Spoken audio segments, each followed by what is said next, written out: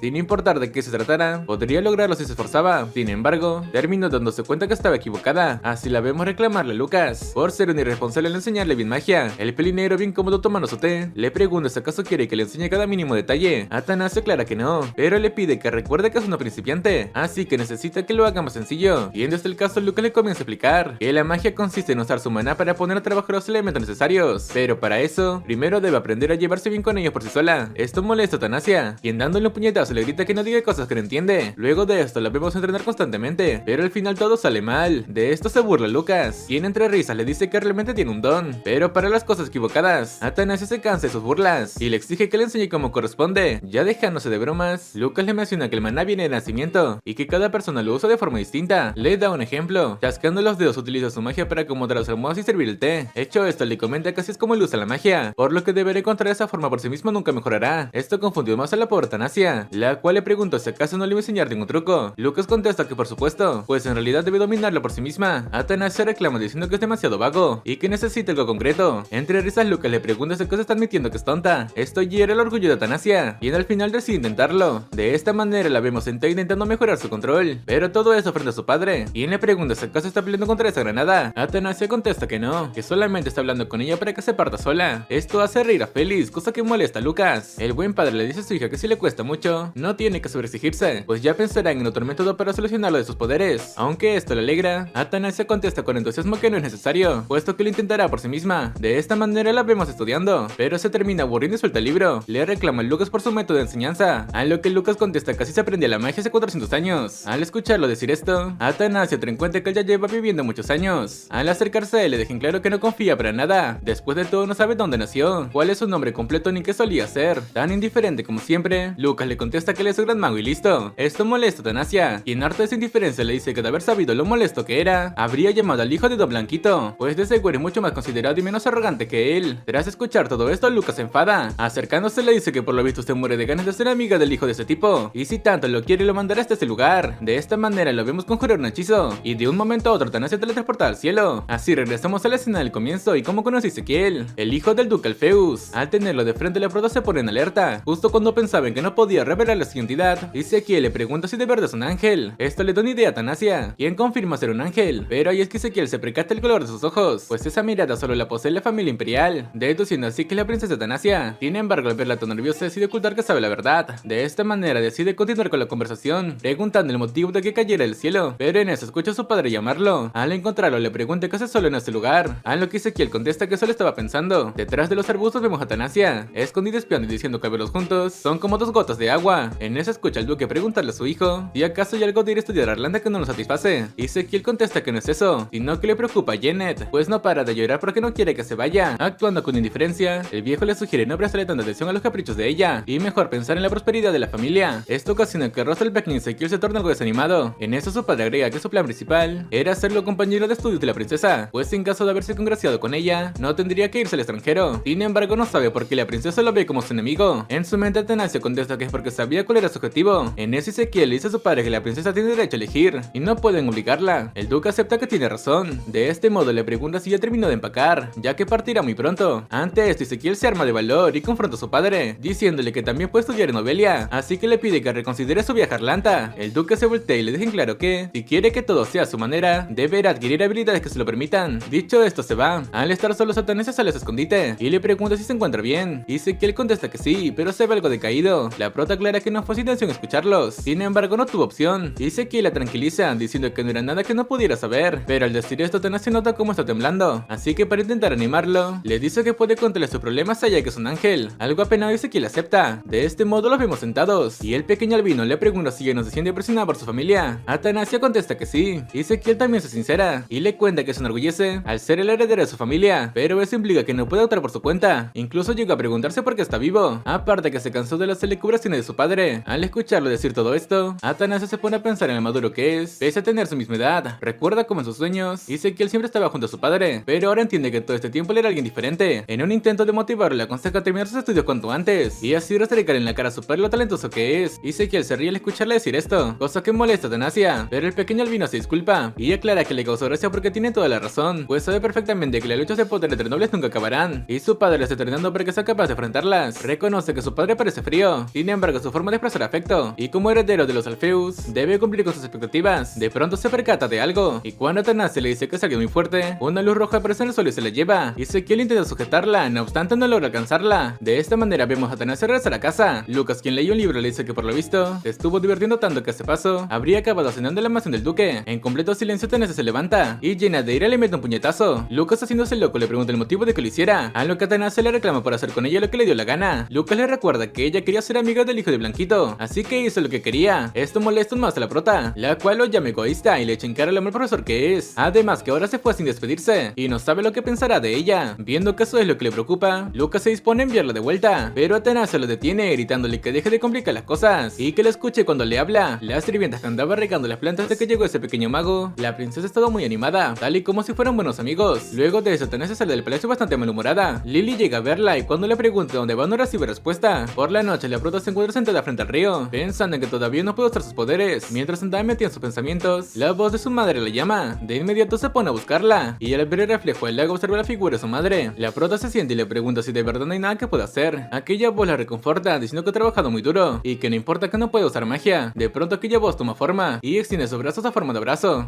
Tanasia, en un intento de sentir a su madre, se lanza a abrazarla. Sin embargo, al hacerlo la figura desaparece y Tanasia cae al lago. De repente las plantas marinas la sujetan y la jalan a lo profundo del lago. Lucas, quien andaba leyendo un libro, se percata de esto, así que de inmediato abre un portal y corre a rescatarla. Mientras tanto Tanasia se intenta librar de las plantas y, recordando las enseñanzas de Lucas, por fin logra zafarse. Justo en ese momento también llega Lucas, el cual la ve volando. Ya estando a salvo, Tanasia se pregunta si acaso puede usar magia. Lucas se lo confirma y agrega que era magia acuática. Entre esto aclara que no vino a salvarla, sino que estaba pasando por el lugar hasta que la vio. Esto le da igual a la prota, y llena de alegría corre a abrazarlo y decirle con alegría que finalmente logró usar magia, recordando aquella vez que no pudo liberarse por sí misma. Le agradece al buen Lucas por enseñarle lo que sabe en Gozen engreído. De este modo regresan al palacio, pero en eso Lucas se detiene y le pregunta si acaso no le tiene miedo, pues le impresiona que le pegara sabiendo lo poderoso que es. Tanasia le contesta que no, y que no le importa si es poderoso o si acaso piensa pegarle de vuelta. Por supuesto Lucas contesta que no. Después de todo, y está mayor para pelear contra una niñita. Mientras regresaban al aire conversando, Lily los ve se acerca preocupada a Thanasia, preguntándole qué le sucedió y por qué está mojada. La prota la tranquiliza, diciendo que solo se tumbó sobre la hierba un rato. De pronto también aparece su padre, quien le pregunta si está segura que se tumbó sobre la hierba. Pero como de costumbre le pregunta qué clase de magia está estudiando. Al no saber qué responder, Thanasia le pide ayuda a Lucas. Este se pone a pensar en una respuesta ingeniosa. Sin embargo, Clau lo levanta y junto a Thanasia se los lleva mientras ambos se disculpan. En un nuevo día, nuestra protagonista se encuentra practicando su control de la magia y se puede ver como finalmente logró servirse una taza de té y moverle hacia ella. Bastante emocionada le pregunta a Lucas si vio lo que hizo. El plinero contesta que sí y la felicita por haberlo aprendido tan rápido. Atribuyéndose todo el mérito, exclama que es un genio. Esto molesta a la prota, la cual le deja en claro que todo lo logró gracias a su propio esfuerzo. Lucas por su parte supone que ellos suelen enseñar el siguiente hechizo. Esto contenta a Thanasia, quien le pide que le enseñe a hacer flotar a la gente, pero Lucas le contesta que no puede, ya que todavía no llega a ese nivel. La prota molesta le exige que se explique, quien así Lucas le comienza a explicar que hace flotar cosas desde el nivel básico, y en caso de querer hacer flotar seres vivos, primero deberá lograrlo con objetos grandes, dándole un ejemplo hacer flotar los muebles de la habitación, y ella también. Al terminar de presumir le pregunta qué tal le pareció, y si acaso no lo piensa elogiar. Thanasia, acostumbrada a lo mismo, le contesta que sí, que sería realmente increíble. Luego de un rato los vemos a cada uno estudiando, pero al tener dificultades con aprender, Thanasia se pregunta quién debería preguntarle. En eso se le ocurre Ezequiel, así que aprovechando que tampoco pudo despedirse correctamente la vez anterior, le pide a Lucas que le envíe a la casa de Blanquito. Lucas se niega alegando que sus poderes son muy valiosos para malgastarlos así. Además que la vez pasada le hizo porque se lo pidió y al final se enojó con él, por eso no piensa ayudarla más. Viendo que no queda de otra, Thanasia utiliza un hechizo inquebrantable, lo llena de elogios para que termine cediendo, y resulta que esto sí funciona, pues en un cambio de pan la vemos caer por la chimenea de la casa de Blanquito. Al intentar salir se golpea la cabeza, y mientras se quejaba del dolor es que aparece Ezequiel. Esta al verla la reconoce como la señorita Ángel. Nuestra prota lo saluda, mencionando que vino de visita. Al ayudar a levantarse y limpiarse el vestido, Ezequiel se percata de que sus ojos tienen un color diferente. Thanasia se sorprende de que realmente en aquella ocasión se daba cuenta. Así vemos un recuerdo antes de venir, pues le pide a Lucas que le cambie el color de sus ojos. Lucas aceptó y le brinda el color de los suyos, unos ojos rojo granate. De regreso al presente, Lisa, algo avergonzada, que no sabe qué hacer si lo observa tan fijamente. Ezequiel se disculpa y apartando la mirada le pregunta el motivo de su visita. Thanasia, pasándose por la habitación, le recuerda que aquella vez se fue sin despedirse y que eso le inquietaba. Sorprendido, Ezequiel le pregunta si acaso vino porque le apenaba no haber podido despedirse. Thanasia se lo confirma, entonces Ezequiel contesta que eso le alegra. Le revela que justo esa mañana pensaba que tanto tendría que rezar para que los cielos oyeran sus plegarias y pudiera verla de nuevo. Avergonzada por lo directo que fue, Thanasia aparta la mirada, pero en eso observa que la habitación está repleta de maletas con libros. Le pregunta si partirá pronto, a lo que Ezequiel contesta que sí, y que el barco rumbo a Atlanta llegará en 2 días. Al oír esto, Thanasia se pone a pensar en que ese país está del otro lado del mar, algo muy alejado de Obelia. Esto deja intrigada a Thanasia, pues se supone que él es el futuro duque, y como primogénito lo protegieron y criaron con todos los cuidados. Además que se supone que amaría a Janet, serían pareja y vivirían felices el resto de su vida. Recordar todo esto hace que Thanasia se sienta mareada y choque con una maleta, estando a punto de caer al suelo, pero Ezequiel la sostiene a tiempo. Mientras el albino recoge los libros caídos, nuestra protagonista piensa en cómo el futuro ha cambiado, y no solo el de ella, sino también el de los demás. A todo esto le pregunta a Ezequiel cuándo volverá, a lo que el albino contesta que eso sucederá cuando sea digno de conocer a la princesa. De pronto la voz de una pequeña irrumpe desde afuera, llamando a Ezequiel y preguntando si puede entrar. Ezequiel le pide que espere un segundo, así luego de un rato abre la puerta. Se disculpa con Janet, explicando que está empacando sus cosas. Janet le pregunta si puede ayudarle en algo, cosa que Ezequiel, un poco nervioso, contesta que no hace falta. Dicho esto, le pregunta qué necesita. Entonces Janet, mostrándole un libro, le pide que se lo lea. Ezequiel le recuerda que eso ya lo terminaron hace 2 días. En ese caso, Janet le pide que opine a su muñeca Alice. Nuevamente, Ezequiel le recuerda que Alice se está secando el tendedero porque le echó a lavar esa misma mañana. Y así Janet le pide que vayan juntos al invernadero. Ante esto, Ezequiel aparta la mirada para ver a Thanasia. Esto lo nota Janet, quien le pregunta si llega en su habitación. Un poco nervioso, Ezequiel contesta que no y le dice que espere mientras cierra la ventana. Al cerrar la puerta, Thanasia le sugiere que se vaya. Ezequiel se agradece y prometiendo que volverá enseguida le pide que le espere. De esta manera vemos a los pequeños caminar por el jardín, mientras Thanasia los observa desde la ventana, pensando que con solo oír la voz de Janet, se nota que es una niña adorable. Recuerda que ella siempre salió en sus sueños premonitorios. En ellos luce tan hermosa como un ángel. Su madre, Penélope, era prima del duque Alpheus y la antigua prometida de Cloud. Según dicen, como él no era el príncipe heredero, no estaba satisfecha, así que anuló su compromiso. Pero cuando Cloud se volvió emperadora, ella se arrepintió. Después de eso se casó con un heredero del trono, pero este desapareció y antes de morir, dio a luz a una niña con ojos como joyas. Aquella niña era Janet. Tras la muerte de su madre, el duque Alpheus la crió y se convirtió en una joven hermosa y distinguida. Entonces, tras presentarla al duque, Janet llamó la atención de su padre, Cloud. Fue amada por todos y se volvió una princesa muy feliz. Habiendo recordado todo eso, se preguntó si debería odiarla. De repente, Lucas aparece detrás suya, preguntando quién es esa niña y si acaso es una quimera. Esto deja confundir a la protagonista, así que Lucas le explica que se trata de una niña modificada con magia negra. Mientras los pequeños caminan por el invernadero, nuestra protagonista y Lucas se encuentran siguiéndolos a escondidas. Thanasia les pide que mejor se vayan, pero Lucas las tranquiliza y usando una barrera mágica que les vuelven visibles comienza a seguirlos, alegando que esta quimera le intriga. Mientras los observan hablar, Lucas le menciona que puede asegurar que ese niño es una quimera, pues las ondas de su humana no son de linaje imperial puro, y que hay algo mezclado con ellas, ya que percibe magia negra dentro de su cuerpo. Luego de escuchar todo esto, Atanasio le resalta lo malo que es para llamarla quimera, y decirle ese tipo de cosas. Ante su actitud tan extraña le pregunta por qué la defiende. Viendo que ambas tienen el mismo color de ojos, le pregunta si acaso son hermanas. Atanasio contesta que no, que ni siquiera la conoce. Y en este caso, Lucas le dice que la seguirá. Así vemos a los pequeños llegar hasta un piano. Ezequiel le pregunta a Jenny si quiere alguna melodía especial. La pequeña le contesta que cualquiera le parece bien. Y así Ezequiel comienza a tocar mientras Jenny lo observa. Cuando Lucas y Atanasio llegan al lugar, nuestra protagonista ve como Jenny empieza a llorar. Y Ezequiel se percata de esto. Entonces la pequeña Jenny se disculpa con este, mencionando que solo quería verlo tocar el piano para siempre. Y Ezequiel, denotando resignación, le dice que su padre quiere que estudie en el extranjero. Jenny le asegura que lo hará con su tío para pedirle que no lo envíe. Sin embargo, Ezequiel le agrega que esto también es decisión suya. Con lágrimas en los ojos, Jenny le empieza a preguntar. Le cuestiona si acaso Jenny es importante para él, pues siempre ha hecho todo lo que le ha pedido. Ezequiel le pide perdón, explicando que esta vez no puede hacerle caso. Llorando, Jenny le resalta que él es lo único que tiene, y si él también se vaya se quedará sola. Ezequiel intenta tranquilizarla, diciendo que este no es un adiós definitivo, ya que le escribirá cada que pueda. Pese a todo esto, Jenny no para de llorar. Al ver esta escena, Atanasio comprende que ella también vivirá despedidas dolorosas, recordando como cuando intentó hacer lo mismo con su padre, no logró nada y terminó sola. Viendo que ambas se criaron sin conocer el amor de sus padres, piensa que tal vez no son tan diferentes como pensaba. En el momento que pensaba esto, una emoción intensa de querer ver a su padre y abrazarlo inundó su cuerpo. En eso, Lucas le pregunta si ve el futuro de esa niña. Notablemente nerviosa, Atanasio contesta que para nada. Una niña como ella jamás podría hacer algo así. Con tono burlón de que no creyó lo que dijo, Lucas le dice que ella no es una niña normal. Dejando a un lado esto, le sugiere que regresen a casa, pero en su mente no puede evitar pensar en cómo será el futuro que Atanasio moldeará. Ya de regreso a casa, Atanasio corre a abrazar a su padre. Esto extraña a Cloud, quien le pregunta por qué viene a abrazarlo tan de repente. Atanasio le responde que como estaba tan ocupada estudiando magia, no se habían visto seguido, y de pronto quería verlo. Siendo acariciada por Cloud, le dice que seguramente se está esforzando más de lo que se imagina. Le confiesa que al principio pensaba que todavía igual si se rendía y lo dejaba, pero ahora entiende su determinación, así que le anima a seguir trabajando duro. Estas palabras consuelan a Atanasio, y enseguida de esto le pregunta si la amará por siempre. Luego le cuestiona su pregunta, pero Atanasio le dice que solo quiere saber, y en este caso Clara le responde que por supuesto que sí, y que nunca piensa cambiar de opinión. De este modo regresan a casa. Por la noche vemos a nuestra protagonista hecha en su cama, escribiendo y dibujando en su cuaderno, mientras dice lo extraño que es todo, pues se ha conocido a personas que ven sus sueños, pero en algún punto, la realidad se volvió totalmente distinta a ellos, empezando por su papá, quien no la trata como un estorbo. Luego está Ezequiel, que es completamente diferente al duque, y finalmente Jeanette, la cual solo quiere el amor de una familia. Pensando en que todos son muy distintos a como los imaginaba, te pregunta si quizás simplemente se dejó influenciar demasiado por sus sueños. Por otro lado, Lucas está sentado en el techo del palacio, manipulando los hilos del destino, y mencionando que este mismo va cambiando cada vez más. Curioso por saber cómo terminará todo esto, pregunta hacia dónde llevará esta historia la pequeña princesa. En un cambio de panel, se nos menciona que en el imperio de Obelia, los 14 años son una edad clave, ya que al cumplirlos, los jóvenes y las damas hacen su debut en sociedad y por primera vez bailan una pieza en público. Así vemos a Atanasio más crecida, ensayando para su debut que es dentro de un mes. Al terminar el ensayo, su maestra le aconseja que vaya eligiendo por tu compañero de baile. De esta manera la vemos en su habitación, eligen entre fotos al posible acompañante, sin embargo no logra decidirse. Al relajarse un poco nos cuenta que desde que tenía 5 años, su padre le da muchos regalos cada año, pero jamás ha venido a su fiesta de cumpleaños. Supone que es porque ese día también es el aniversario de la muerte de su madre. Justo en eso aparece Lucas, quien al ver la foto de los candidatos, le pregunta en tono burlón si ya puede elegir entre todos sus muchachos. Esto molesta a Atanasio, quien aparta la foto y se levanta para mirar por la ventana. Lucas, confundido, le pregunta qué tiene y si acaso ninguno la satisface. Atanasio, cansada de esos comentarios, le pide que deje de molestarla, ya que tiene mucho que pensar. Lucas, comprendiendo que quiere pasarse su cumpleaños con su padre, le aconseja decírselo. Atanasio, cabizbaja, le dice que no es tan fácil como cree. Al notar su rostro, Lucas se detiene, y al oír la petición de Atanasio de dejarla sola, se ve en completo silencio. Más tarde, la prota se encontrará en su momento de padre e hija. Mientras disfrutaban el silencio, Chloe le pregunta por su acompañante y si ya eligió uno. Le recuerda que será su primer baile en sociedad, y el rango de su acompañante influirá directamente en su reputación, por lo que si no logra elegir a uno, se encargará. En eso, Atanasio lo interrumpe, afirmando que lo decidirá pronto, así que no tiene de qué preocuparse. Esto desanima un poco a Cloud, por lo que cambia de tema, y le pregunta por su petición de este año para su cumpleaños. Atanasio, recordando el consejo de Lucas, le pide con timidez que quiere pasarlo con él. Tras unos segundos de silencio, Cloud contesta preguntando si no desea otra cosa. Viendo que su único deseo no se pudo cumplir, Atanasio le dice que mejor lo olvide y que realmente es suficiente con pasar el tiempo junto a él todos los demás días. Al acabar, Atanasio se marcha. Mientras caminaba por el jardín, Feliz se le acerca para acompañarla. Acá la prota le pregunta si cree que fue egoísta al pedirle pasar su cumpleaños juntos, pero él le asegura que no, después de todo es su hija y eso sería lo normal. Sin embargo, cada año en ese día, su padre cierra las puertas del palacio y no deja que nadie se acerque. A todo esto le pregunta si dijo que es su compañero de baile. La prota le pregunta si no bastaría que bailara con él. Esto pone nervioso a Félix, quien imaginándose lo que le haría si aceptara, le dice que no es digno de tal honor y que mejor elige alguien más idóneo. Por la noche, mientras Lily la peinaba, esta le pregunta si de por casualidad su padre quería ser su compañero de baile, ya que últimamente muchos eligen parejas de su misma edad y cada vez menos piden a sus mayores que los escolten. Le recuerda lo mucho que su padre la quiere y cómo que está preocupado por su compañero de estudio respecto a su elección. Creyendo en esa posibilidad, Atanase recuerda cuando su padre estaba por decirle algo pero lo interrumpió, por lo que ahora se pregunta si realmente su padre tenía pensado bailar con ella. Pasados los días, Atanase continúa enseñando en privado. En eso aparece Lucas. Esto toma por sorpresa a la prota y hace que se tropiece. Sin embargo, el pelinero la salva y sujetando entre su brazo le llama tonta por no poder protegerse con su magia. Estas palabras se ríen en un momento y Atanase bastante furiosa la aparta. Aunque en el forcejeo la prota se cae. Al levantarse le pregunta a Lucas si acaso solo vino para burlarse. En eso siente un intenso dolor en el tobillo. Al ver que está herida, Lucas se apresura a curarla y en el proceso le aclara que no vino para eso, sino para disculparse por haber opinado sobre el tema de su padre sin comprenderlo. Atanase queda sorprendida al ver que Lucas por primera vez se disculpó, pero para disimular le dice que no era nada importante y en caso de que quiera que lo perdone le acompaña a practicar. Lucas termina aceptando. Entonces cuando estaban por hacerlo, una de las sirvientas los ve y me lo interpreta todo, pensando que será su compañero de baile oficial. Emocionada, la sirvienta se va a contársela a todos. Atanase intenta detenerla. Lucas por su parte solo se ríe. La prota, visiblemente molesta, le pregunta el motivo de su repentina risa. El pelinero contesta que lo hizo porque quiso y que simplemente fue sincero con sus sentimientos. Le sugiere seguir su ejemplo y decirle a su padre lo que realmente siente. En pocas palabras, que escuche su corazón. Esto deja pensativa a la prota, por lo que esa misma noche se decide hacerlo. Al día siguiente lista todo. Sigue con su vida naturalmente, va a los ensayos de baile, estudia magia con Lucas y en su tiempo libre se encierra en su habitación. Este último deja intrigados a los demás, quienes no pueden evitar pensar en lo ocupada que está estos últimos días. Pero más a Félix, ya que incluso ha faltado los momentos de padre e hija. Es entonces que vemos como la prota se dedica a pintar un cuadro. Luego de varios días llega la hora del té con Cloud. Mientras comían, Atanase resalta lo divertido que es comer junto a él. Esto desconcierta a Cloud, quien le pregunta si lo dice de verdad, pues creyó que no estaba viniendo porque no quería verlo. Atanase aclara que no es eso y le revela que tiene un regalo para él. Luego contesta diciendo que no necesita nada, pero Atanase le recuerda que él siempre le obsequia por su cumpleaños, así que este año quiso invertir los papeles. Si no es el caso, Cloud le pregunta si ya lo tiene listo. Atanase se lo confirma. De esta manera llegan la sirvienta cargando un cuadro, en donde aparecen ellos en familia junto a su difunta madre. Cloud queda perplejo al ver este retrato. Disimuladamente limpió su mano con magia y permanece en silencio, mientras Atanase le dice que como él desea su felicidad, ella también quiere que él sea feliz. Por eso le pide que sea su compañero para su primer baile. Pasan los días y llega el cumpleaños de Atanasia. Todos festejan su cumpleaños con una fiesta. Las sirvientas y el resto del personal entregan sus obsequios. Por la noche en su habitación andaba pensando en lo divertido que fue ese día. En eso Sabache aparece y junto a él también llega Lucas, preguntando si se divirtió. Atanase le reclama por no asistir a su fiesta y le pregunta si le trajo su regalo. Ante esto, Lucas le pide que cierre los ojos y cuente hasta 3. La prota acepta, así vemos como Lucas separa su magia por el cielo. Y cuando Atanase termina de contar, aparece un espectáculo de fuegos artificiales iluminando la noche. Mirándole a la cara, la prota le agradece por este detalle. Por un momento el pelinero se le queda viendo, pero luego aparta la mirada, expectantes a los fuegos artificiales. Atanase menciona lo mucho que cambió las cosas durante 2 años, pues ahora hay más gente que vela por ella. Resalta la alegría que está por haberlos conocido y diciendo que ahora que ella es realmente feliz, desea que esa felicidad también llegue hasta su padre. En su habitación vemos a Cloud observando el cuadro que Atanase pintó, recordando todos los momentos que pasó junto a su pequeña hija y las palabras de agradecimiento hacia él. No puede evitar dejar a relucir una sonrisa sincera. En un cambio repentino de panel, vemos como Jenny es presentada ante la sociedad, mientras que Atanase observa con resignación, escucha los comentarios de presentes, hacía que sintiera como cada vez su padre se alejaba hasta quedar completamente sola. De repente Atanase despierta agitada y sentándose en la cama menciona que ha pasado mucho tiempo desde que no tiene esa clase de sueños. Siguiendo con su vida cotidiana, se encontraba ensayando para el baile, pero por accidente tropieza y cae al suelo. Su maestra va a ayudarla y en su ignorancia le pide que tenga cuidado, pues el baile será pronto, y tanto el rey como los nobles esperan con esa poder ver su presentación. Estas palabras ponen más tensa a la prota, quien apretando fuertemente su ropa responde que para ella también es un día importante. Preocupada por no haber recibido una respuesta por parte de su padre tras la petición para bailar juntos, decide que lo mejor es no pensar en ello y seguir ensayando. De esta manera se levanta para seguir bailando, cosa que nota la sirvienta del palacio, así que preocupada por su salud va con Lily para pedirle que hable con ella. En eso otra sirvienta aparece, avisando que llegó el mensajero de Palacio Granat. Al escuchar la noticia, Lily les pide que se le hagan saber a la princesa, así van hasta su habitación y allí le comunican que su padre al final aceptó hablar con ella y además que le trajo su vestido y accesorios. Esto alegra profundamente a Atanasia, quien no pierde tiempo y se los prueba. En un cambio de panel la vemos abrazarle el pastel a Lucas mientras le da con todas las palabras posibles. Este, oliendo sus intenciones, le pregunta qué quiere. Así Atanasia le pide que practique con él en su forma adulta. Lucas le lanza un no rotundo, alegando que la última vez que lo hizo recibió más pisadas que halagos. La prota, un poco nerviosa, le jura que esta vez será diferente ya que mejoró. Sin embargo, Lucas se sigue negando y para que practique crea un hombre de papel. Sin más remedio, Atanasia se pone a bailar con el hombre de papel, pero termina pisándolo y ambos caen. Exhausta por no poder hacer nada, piensa que tal vez hubiese sido mejor idea pedir ayuda a Félix. Ante esto, Lucas le pregunta si acaso quiere que el pobre hombre acabe muerto, pues hasta él se dio cuenta que su padre es tremendo celoso. Atanasia, cansada de que la moleste, le grita que ya mejoró a comparación de la última vez. Pensando en alguien con quien pudiese ensayar, recuerda que se quiere regresar al largo viaje. Lucas, prestando más atención de lo usual, le pregunta si acaso se refiere a Ezequiel Alpheus. Atanasia Atanasio contesta que sí y comienza a contarle que será lo primero en su clase en la Academia de Atlanta. A tono de burla, Luke les dice que es impresionante. Le pregunta si acaso le interesa un muchacho. Algo pensativo, Atanasio contesta que sí. Además, se pregunta cómo se verá ahora, después de 7 años. Al escucharle decir esto, Lucas cambia de humor y con un chasquido le manda a volar. Mientras le dice que si tanto quiere verlo, pues que vaya de una vez. Así vemos como Atanasio quiere decirle de nuevo, llamando tonto a Lucas. Pero al caer es atrapada por los brazos de Ezequiel, preguntando si está bien, bromeando con que siempre lo toma a sorpresa. Y tenía muchas ganas de ver a su ángel. Luego de bajarla, menciona que pasaron 7 años desde que apareció y creía que jamás volvería a verla, alegrándose de que volviera. Atanasio se pregunta por qué se ve tan feliz. Dice que él piensa que no lo recuerda, pero le dice que está sorprendido por lo mucho que ha cambiado. Él responde que también cambió mucho, pero pudo reconocerla a primera vista. En eso escuchamos a Jenny buscando a Ezequiel. Atanasio le dice que debería ir con ella, pero antes de eso hay un lugar a donde quiere llevarla. La prota insiste en que la deje y vaya con ella, pero no quiere aprovechar la oportunidad de tenerla aquí. Al llegar al lugar vemos un campo de flores. Le cuenta que siempre viene aquí cuando quiere estar solo y espera que sea de su agrado. Le dice haberlo sorprendido cuando apareció enfrente de él. Desde ese día iba siempre al mismo lugar, incluso cuando estudiaba. Volvía al mismo lugar casi media sin falta, como el día de hoy. Atanasio le pregunta por qué lo hacía, y Ezequiel se pregunta lo mismo, dado que solo la vio unos instantes. Atanasio sonríe y le pregunta cómo le fue en Atlanta. Le cuenta que muy bien y no pensó que le interesara. También sabe que aprobó todas las materias en 6 años y además con el primero de la clase. Preguntando si tiene alguna historia divertida. Afirma que sí y le cuenta que al llegar fue bastante difícil. Al ser el hijo de un duque todos hablaban sobre él. Menciona que sabía irlandés, pero cuando lo usaba no salió como quería. Por eso hablaban de lo mal que le iba. Así que estudió todo lo que pudo para seguir el ritmo de la clase, aprendiendo de maestros eruditos sin inmensa cantidad de textos. Todo le parecía fascinante. Cuando creció logró graduarse un año antes que el resto, recibiendo el aplauso de todos. Aunque le invitaron a quedarse si quiere regresar a su nación y suceder a su padre. Al volver heredó la casa del duque, centrado en no manchar el honor de su familia. Atanasio creía que era alguien muy confiado, pero pudo sentir lo presionado que estaba. Y viendo que todos tienen obstáculos, decide también esforzarse. Y Ezequiel le cuenta otro motivo por qué se apresuró tanto, y pone una flor en el cabello a Atanasio, mencionando que no quería perder a cierta persona durante su ausencia. En esto vemos como la magia de Lucas comienza a rodearla. Antes de irse, Ezequiel le avisa que la próxima vez salir a verla, y así la vemos regresar al castillo. Al llegar le reclama a Lucas por tapela bueno se le da la gana, aunque por otro lado le daba vergüenza seguir ahí, pensando que fue lo mejor. Lucas solo se le queda viendo y le pregunta si acaso está enojado, preguntando si le parece que lo está, respondiendo que así es como se ve. Así que Lucas se voltea admitiendo que se encuentra de mal humor, pero Atanasio se molesta más, ya que debería ser ella la que esté de mal humor. Lucas le interrumpe preguntando por qué sería que se siente tan molesto. Atanasio no entiende nada y se le va acercando para darle un golpe en la frente, diciendo que ya se siente mejor, dejando a Atanasio confundida y preguntando si comió algo que le cayera mal. Luego de un rato lo vemos practicando para el baile de nuevo. Al terminar, la instructora la felicita por hacer un baile perfecto y que siga así mañana durante su debut, deseándole buena suerte. Atanasio le agradece y así termina temprano, ya que ahora debe descansar para mañana, añadiendo que todos sus esfuerzos se verán recompensados. Ya en la noche Atanasio se mira en el espejo y le hace una pregunta a Lily, y es que si cree que todos la acepten como princesa en el debut de mañana. Lily asegura que sí, confiando en que todos quedan rendidos a sus pies, provocando que se ría, mientras la pena menciona que sigue nerviosa, pero gracias a Lily se siente más relajada. Este le dice que ha crecido mucho, recordando la primera vez que la vio, era tan pequeña que daba miedo tenerla en brazos, ahora se ha convertido en una hermosa dama. Atanasio le pregunta por qué está recordando eso. Lily responde que se ha esforzado mucho estudiando y aprendiendo magia, tanto que se ha ganado el respeto de Lucas y nunca lo enseñó durante las clases de baile. Atanasio se avergüenza de los halagos que recibe, pero Lily le dice que para ello es orgullo y ha sido muy feliz viéndola crecer y está segura que su magia está igual, por eso está segura que todo saldrá bien y se despide con un beso en la frente. Atanasio piensa en todo lo que pasará mañana, su debut y el baile con su padre, aunque esto no pasa en los años que tuvo, tal vez todo su esfuerzo cambie su destino, preguntando si podría ser una hija de la que su padre está orgulloso. Por fin llega el día del debut de la sociedad Atanasio. Todas las sirvientas se encuentran alistándola, limando sus uñas, lavando el cabello, usando aceites aromáticos, perfume y todo tipo de brujería. Atanasio le pregunta a Lily si el baile no empezaba a las 3, y es que al ser un día importante deben preparar muchas cosas, por eso la levantaron tan temprano. Luego del baño deben peinarla, hacerle las uñas, maquillarla, cambiarla y demás. Atanasio no creía lo complicado que era prepararse para el baile. Ya más tarde Claudia y Felix llegan al lugar, y en las escaleras ven a Atanasio ya lista. Felix resalta la hermosa y brillante que se ve la princesa, preguntando a su majestad si no opinan lo mismo. Cuando levanta la mirada ve a su hija bajando y ella queda asombrada al verlo con ropa formal, fuera de asuntos diplomáticos. Al acercarse lo saluda, agradeciendo por escoltarla. Ya en la noche todos los nobles se encuentran en el palacio, hablando entre ellos. Claudia y Atanasio caminan por el pasillo. Detrás de la puerta pueden escuchar muchas voces, haciendo que la prota se ponga nerviosa, pensando que tal vez ocurra lo mismo que en los sueños. En eso Claudia le pregunta qué sucede. Ella le dice que solo estaba nerviosa, a lo que Rey le pregunta qué pasó con la niña valiente que se le tocaba la cara mientras dormía. Atanasio finge que no se acuerda, entonces le dice que si desea, puede hacer que todos se agachen hasta el final como los guardias. La prota responde que no hace falta, además no es la única que hará su debut hoy, y tampoco tiene miedo porque lo tendrá él a su lado. Clau responde que está bien y que no se preocupe por los demás. Ahora pasamos a la habitación de Janet. Alfeo se ingresa para avisar que el baile comenzará pronto. Ella se levanta para preguntar si podrá ver a su padre y a su hermana. El duque responde que sí, esperará el momento adecuado para hablar a su majestad de Janet. Entonces su querida princesa volverá a la familia imperial. Janet llora al no saber cómo agradecerle, pero solo le pide que espere aquí hasta que llegue el momento. Volviendo con Atanasio y Cloud. Los dos se presentan desde el balcón de la sala. Todos voltean a ver lo precioso que se ve la princesa y lo maravilloso que luce su majestad. Para unos realmente parecen brillar y Atanasio saluda a todos con una sonrisa. Ya en el salón de baile, padre e hija se preparan para bailar. Cloud le dice que estando aquí solo le queda divertirse. Así Atanasio toma su mano y comienza el baile. Mientras bailan le cuenta a su padre que la señora Pompidou elogió mucho su baile, pero sin querer le pisa el pie, dejándolos fríos. Sin embargo, Cloud continúa, corrigiendo su error, pero en un giro Atanasio se resbala. Sin embargo, Rey la sujeta, levantándolo en el aire. Todos quedan asombrados, comparándolos con un cuadro. Cloud la baja y le pregunta si estos son los pasos que tanto elogió Pompidou. Atanasio se muere de la vergüenza, pero Cloud le pide que se tranquile y lo siga. Así continúan bailando, recibiendo el aplauso de todos, finalizando con Atanasio girando por el salón y concluyendo el baile. Cloud la felicita y le pide ir a divertirse con el resto de jóvenes, recibiendo las gracias de su hija. Ahora vemos al resto de invitados hablando y comiendo el banquete. Atanasio habla con otra chica sobre lo precioso que fue su baile. En eso ve al duque Alfeo subiendo las escaleras, haciendo que se pregunte si va a buscar a su padre. Además que Janet todavía no ha llegado y si pretende presentarla como su sueño, pero no quiere que eso pase. Justo en eso un joven se acerca para pedirle bailar con ella. A la propuesta suma otro y otro y otro y otro, rodeando a la princesa de pretendientes. Atanasio le agradece e intenta negarse, pero al retroceder se choca y se encuentra con Ezequiel, diciendo que es un placer conocerla. Esto hace que se pregunte si le habrá reconocido. Entonces Ezequiel se para frente a ella para decirle a todos que ya había acordado bailar con la princesa primero. Uno recién asombrado al no saber que había regresado, por lo que ninguno supone que sea primero en bailar. Ezequiel se disculpa para optar por su cuenta, pero le pide que le conceda esta pieza a su señorita Ángel, confirmando a Atanasio que sí sabía quién era. Mientras ambos disfrutaban de la fiesta, Cloud observaba todo lo que ocurría. En eso se le acerca el Feus y resalta lo radiante que está Atanasio. Suelta un comentario relacionado a tener más hijos y le dice que seguramente si tuviera más hijos o hijas, la seguiría atesorando de igual manera. Cansado de escucharlo, Cloud le pregunta si Cloud solo vino para decir ridiculeces. Alfeus aclara que no y que solo lo decía hipotéticamente. Ante eso, Cloud deja en claro que eso no pasará, a menos que Atanasio se dividiera en dos. Alfeus continúa insistiendo, diciéndole que las cosas de su edad suelen ser delicadas, por lo que no le vendría mal contar con la amistad de otra muchacha de su edad. Aprovechando esto, le menciona y propone presentar a una que crió como si fuera su hija, alguien muy obediente, dulce y tierna. Mientras le decía todo esto, Cloud observa una persona sumamente sospechosa caminando por el lugar. Al verlo detenidamente siente reconocerlo, sin embargo este desaparece entre la oscuridad. Tras perder la paciencia, le dice a Alfeus que ya fue suficiente y le recuerda que este día es el debut de Atanasio en sociedad. Justo en este momento la protagonista termina de bailar con Ezequiel. El albino le agradece por la oportunidad y finalmente se despide de ella. Luego de esto, Atanasio recuerda el regalo para su padre, así que pide atención de todo el público. Menciona que le gustaría entregar un obsequio a Soldobelia. Decidida a demostrar su determinación, conjura un hechizo. La sala se cubre de un cielo estrellado y las mariposas forman una flor, la cual al abrirse muestra la figura de una mujer. Todos quedan estupefactos al ver esto, y más al tratarse de la emperatriz Diana. Atanasio procede a tocar el piano. Aquella réplica que su madre invitaba a Cloud a bailar, y al compás de la melodía los dos deleitan a los invitados. Al terminar, Atanasio le cuenta a su padre que hizo esto porque quería que él y su madre la vieran este día. Por ello, al ver que se pudo cumplir, le hizo realmente feliz. Todos empiezan a aplaudir a Atanasio. Algunos mencionan que no podía esperarse menos de la sucesora Trondobelia. Otros exclaman que realmente es alguien impresionante. Entre todos vemos como el Febo se marcha del lugar en completo silencio. Por otro lado, en la mansión del duque, Janet observaba desde su habitación los fuegos artificiales. Cabizbaja supone que ya debió terminar el baile, así que no cree que pueda ver a su padre y hermanita. Con todos retirándose de la fiesta, Atanasio y Cloud regresaban a casa en carruaje. Su padre aprovecha para entregarles obsequio y la felicita por hacer un debut espectacular. Además, aunque ellos algo tarde le dice feliz cumpleaños. Esto causa gracia en Atanasio, pues se suponía que debía serle primero en felicitarlo durante su debut, pero aún así se le agradece. En un cambio de panel, vemos al mismo sujeto misterioso reunirse con Alfeus. Este último le reclama por haber ido del baile y le pregunta qué habría pasado si lo descubrían. El tipo lo tranquiliza, diciendo que se le ocurrió un plan. Inoportunamente, Janet los interrumpe, tocando la puerta. Para no ser descubierto, el pelinero se esfuma del lugar. Entonces, cuando Alfeus le permite entrar a Janet, le cuenta que el rey dijo que no aceptaría ninguna otra hija, así que le pide un poco más de paciencia. Está entristece a Janet, pero ocultando sus emociones contesta que no pasa nada, ya que tiene fe en que algún día podrá conocer a su padre y a su hermana. Así pasamos con Atanasio en su habitación, emocionada por abrir su obsequio. Al hacerlo observa un listón y una carta que le escribió su padre, en la que le desea eterna felicidad. Esa noche Atanasio no puede dormir, pensando en lo bien que hace lo todo y que no se cumplió nada de lo que pasaba en los sueños, pero se pregunta de qué hablaron su padre y Alfeus. En su preocupación es visitada por Lucas, quien se acerca para decirle que luce deprimida y si acaso pasa algo en el baile. Atanasio responde que nada, pero sabe que bailó con alguien más aparte del rey y apuesta que le pisa el pie a más de uno. Por su cara supone que es verdad, haciendo que se ría. Atanasio asegura que solo estaba nerviosa y que todo salió muy bien, pero en eso siente un dolor en el corazón, cayendo al suelo. Lucas la sujeta y usa su magia para controlar su poder. Las emociones fluctuaron tanto que desbordó su magia. Atanasio no entiende por qué le está pasando esto. Lucas explica que es demasiado frágil y volverá a entrenar a partir de mañana, sin quejarse. Con su magia le regresa a la cama. Atanasio se pregunta si vino porque estaba preocupado y le desea buenas noches. Lucas se lamenta un poco por haber usado su magia, ya que finalmente se había restablecido y tuvo que usarla de nuevo, ya llamándola debilucha y preguntando qué haría sin él. Mirando al cielo, su lado maligno admite que ya está harto de ella, y si sigue aquí nunca recobrará sus poderes, pero su lado angelical se niega a dejarla sola, porque de seguro morirá. Uno le dice que solo es una extraña, y el otro que ya son amigos, y que debería admitir sus verdaderos sentimientos, comenzando a pelearse. Lucas solo suspira y lo deja pasar, y decide quedar su tiempo más, porque es divertido. Al día siguiente, Thanasia recibe un montón de cartas por parte de los nobles, quienes le invitan a sus fiestas. Hannah le aconseja aceptar la de Marcus y Rain, pues escuchó por ahí que su hija es muy guapo y tiene un futuro prometedor. Justo en eso aparece Lily para calmar las cosas, y le aconseja a la prota que si solo quiere ser amigos, no lo piense demasiado. Por su parte,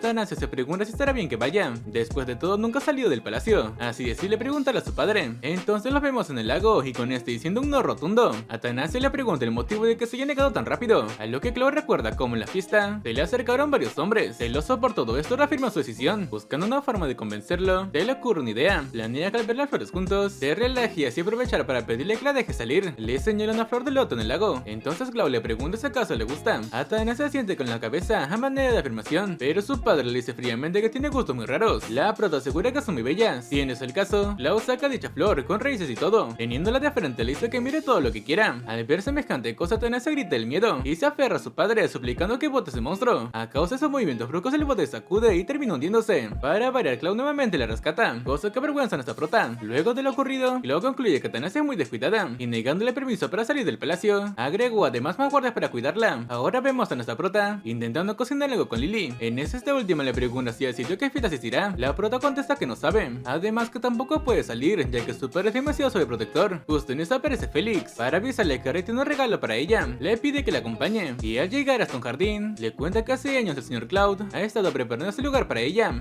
Thanasia queda asombrada por lo precioso que es. Entonces Felix añade que Rey dijo que puede usarlo como ella quiera, como por ejemplo celebrar fiesta de té. Esto deja algo confundido a la prota, pero Lily le menciona que su padre sabe que quiere hacer amistades. De esta manera le aconseja pensar en quiénes invitar a la fiesta. Así la vemos en su habitación, escribiendo diferentes cartas de invitación, y una de ellas le llega a Janet, quien se encuentra muy alegre por haber sido invitada. Al llegar al palacio, Janet aprecia lo grande que es, pero al no encontrar a nadie imagina que se perdió. En eso es llamada por los guardias y se encuentra con el rey, pensando que es una intrusa. Inmediatamente se presenta y aclara que no entró sin permiso, sino que es la invitada a Thanasia. A Cloud no le importa ni su nombre, y tiene suerte de ser la invitada de su hija, aún no había resultado ilesa. Al irse, Janet se disculpa, pero se motiva si no cuando sepa la verdad, ya no será tan frío con ella. Y en la fiesta de té, hablan sobre lo aterrador que es el rey, y le invita a que se une por lo mucho que adora a Thanasia. Janet menciona que ella y su majestad parecen salidos de un cuadro, pero la peli muera del intrigue el caballero que les acompaña, refiriéndose a Felix, que por cierto tiene el apodo del caballero carmesí, el salvador de Bella contra la magia negra. Thanasia no tenía ni idea de eso, lo que pone nerviosa a Felix al escuchar todo lo que dicen. Además de Felix también hablan de Lucas, el mago genio, a quien comparan con un lobo solitario, aunque una prefiere los caballeros amables como el hijo del duque Alpheus, el joven Ezequiel, recordando que bailó con Thanasia. Janet al ver su reacción, supone que no está acostumbrada a estos eventos, e interviene para ayudarla. Las demás la reconocen como su prima, pidiendo que les cuente sobre la vida de Ezequiel. Thanasia les ayuda y se retira por un momento. Piensa en lo agotador que socializar, y como Janet se no le confiesa el resto, al igual que en sus sueños. Recuerda cómo la buscaba para volver juntos al palacio, pero no podía seguirla por estar en palacios separados. Entonces le pidió enseñarle la etiqueta del palacio, ya que no conoce nada, y tan solo quería poder vivir con su familia. En el presente Janet la llama, pero al ver algo pensativa, le pregunta si acaso está cansada. Thanasia niega esto, y aclara que solo está así porque es su primera fiesta de té, además que no sabe de qué debería hablar, y le preocupa que piensen que es aburrida o que no quieren ser sus amigas. Ante esto Janet le asegura que ella le encantaría ser su amiga. Es más, le pregunta si le gustaría venir a su casa la próxima vez. Thanasia sin dudar lo acepta, cosa que le dirá Janet. Justo en esto llegan las demás chicas, reclaman a Janet por aprovechar en invitar a brisas escondidas. Luego de su agradable fiesta de té, nuestra protagonista pelea muy contenta por haber hecho nuevas amigas. Al entrar a la habitación se topa con Lucas durmiendo. Al acercarse recuerda cómo las chicas se refieren a él como alguien opuesto. Nuestra prota admite que tiene lo suyo, pero menciona que tiene un mal carácter. En eso Lucas se despierta y le pregunta qué hace. De inmediato Thanasia se aparta, sospechando que es algo malo. Lucas se acerca a ella, pero solamente le quita una bruma morada de su cabello. Hecho esto, se vuelve a echar para dormir. Al ver cómo le ignora, Thanasia se va molesta, reafirmando su opinión acerca de él. Estando solo, Lucas recuerda cómo Cloud también tenía dicha bruma en su cuerpo. Sabiendo ahora que no estaba equivocado, le pregunta de dónde pudieron salir esos restos de magia negra.